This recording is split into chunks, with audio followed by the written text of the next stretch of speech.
Good evening. It's January 19th, Sunday. So it's about 5 days post-op from my bicep repair surgery. Doing pretty good. I've got it unwrapped again. Just about to go take a shower, get cleaned up. Figured it'd be easier to take it tonight instead of tomorrow, because tomorrow, Monday, is my first day back to work for light duty since having the surgery. So I'm going to be a station rat for a while. Yeah, so here's what we have to look at. Get an idea. Obviously I can't open my arm, but still got the bandage over the incision. I've got a little bit of swelling that's going on here. I imagine that's due to the fact that my arm is bent and mostly sitting like this all the time, so it's kind of the lowest point of contact. One of the upgrades that Linda and I have done in regard to stabilizing the arm, if you remember from my video where we first unveiled it, there was a plaster skin along the outside of the bandaging. Well, from leaning against my arm or putting it down on a countertop, that broke in a couple of places. So it really wasn't stopping me from flexing involuntarily, I'm sure, more than I should. So made a little upgrade here, Linda and I took a piece of 1-inch mild steel bar stock, and only using the one arm, mind you, and a vise. I put this into the vise and mimicked the bend pattern that the plaster had. And then Linda sewed up this wonderful fleece container sock for it.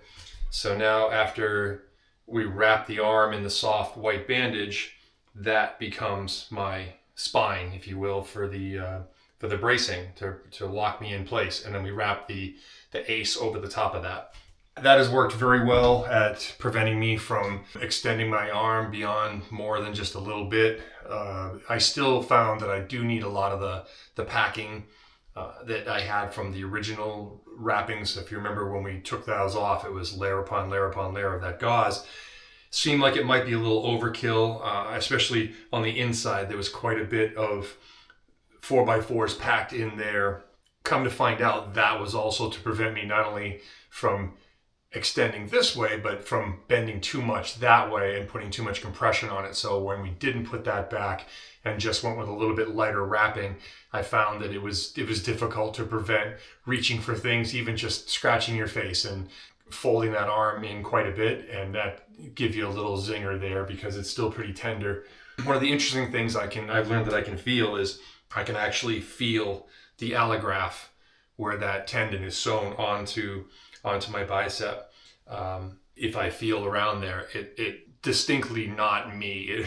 It's a portion that's been added on for sure. But the good news, as far as things that I've reported before about the nerve block, it seems to have completely worn off, and any kind of residual nerve feeling that I was warned, if before I was feeling like 80% tingles all along the top of my forearm down through my wrist, especially into my thumb and my first 3 fingers. At this point, I'd say it's probably 5%. There's a little bit of pins and needles sort of feeling when I rub right here, but other than that, it's very good. No problem. No problems with the wrist motion, rotating my wrist, no issues there. The grip strength seems to be fairly good. I'm not able to pick things up, so I don't know how much it is, but it's only been a few days anyway. So yeah, so I'm gonna get cleaned up again so I can be ready for my work day tomorrow, and then I'll call my lovely assistant back in to help me get wrapped up, get it stabilized for a night's sleep and for the work day tomorrow.